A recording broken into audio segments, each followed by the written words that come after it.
ഡൽഹിയിലെ ചർച്ച നടക്കുന്നതിനിടെ മലപ്പുറത്ത് തലപ്പാറയ്ക്കടുത്ത് വീണ്ടും ദേശീയപാത ഇടിഞ്ഞു എന്നൊരു വിവരം കൂടി വരുന്നുണ്ട്.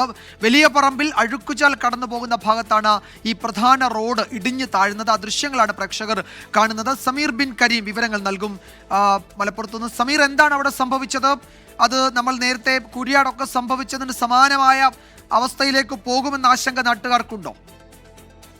വിജയകുമാർ, നിലവിൽ ആശങ്ക ഇവിടെ നിലനിൽക്കുന്നുണ്ട് എന്നുള്ളതാണ്. ഈ കൂരിയാട് നിന്നും ഏതാണ്ട് ഒരു 5 കിലോമീറ്റർ അകലെ തലപ്പാറക്കടുത്ത് ഈ വലിയ പറമ്പ് എന്ന് പറയുന്ന സ്ഥലത്താണ് ഇപ്പോൾ ചെറിയൊരു അപകടം സംഭവിച്ചിരിക്കുന്നത്. ദേശീയപാതയുടെ പ്രധാന റോഡ് ഒരല്പം ഇടിഞ്ഞ് താഴ്ന്നിരിക്കുകയാണ് എന്നുള്ളതാണ് നമുക്ക് മനസ്സിലാക്കാനായിട്ട് കഴിയുന്നത്. ഈ ദേശീയപാതയെ പ്രധാന റോഡിന് ക്രോസ് ആയിക്കൊണ്ട് അഴുക്കുചാൽ കടന്നു പോകുന്നുണ്ട്. ഈ അഴുക്കുചാൽ കടന്നു പോകുന്ന ഭാഗത്താണ് ഈ പ്രധാന റോഡ് ഇടിഞ്ഞ് താഴ്ന്നിരിക്കുന്നത് എന്നുള്ളതാണ്. അതുകൊണ്ട് തന്നെ എത്രത്തോളം വലിയ ഒരു താഴ്ചയാണ് എന്നുള്ളത് നമുക്ക് നിലവിൽ ഇപ്പോൾ പറയാനാകില്ല. ഇതുവഴിയുള്ള ഗതാഗതം പൂർണ്ണമായും ഇപ്പോൾ നിരോധിച്ചിരിക്കുകയാണ്. പ്രധാന റോഡിലൂടെയുള്ള ഗതാഗതം പൂർണ്ണമായും നിർമ്മാണ കമ്പനി ഇപ്പോൾ ഈ റോഡെല്ലാം തന്നെ അടച്ചിട്ടൊരു സ്ഥിതിയാണ് ഇവിടെ നിലനിൽക്കുന്നത്.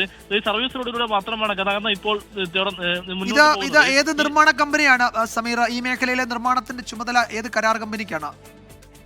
വിജയകുമാർ, കൂരിയാട് നിർമ്മിച്ച അതേ കമ്പനി തന്നെയാണ് ഇവിടെ KNR കമ്പനി തന്നെയാണ് ഈ ഭാഗത്തും നിർമ്മാണ ചുമതലയിൽ ഉള്ളത് എന്നുള്ളതാണ്. ഇവിടെയും കൂരിയാടിന് സമാനമായ രീതിയിൽ ദേശീയപാത മണ്ണിട്ട് ഉയർത്തി നിർമ്മിച്ച ഒരു ഭാഗം കൂടിയാണിത്.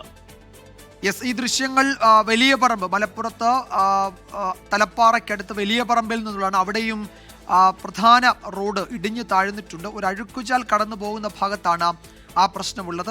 നാട്ടുകാർക്ക് ആശങ്കയുണ്ട്. അവിടെ ഗതാഗതമൊക്കെ നിയന്ത്രിച്ചിട്ടുണ്ട്. സമീർ ബിൻ കരീമാണ് വിവരങ്ങൾ നൽകിയത് മലപ്പുറത്ത്.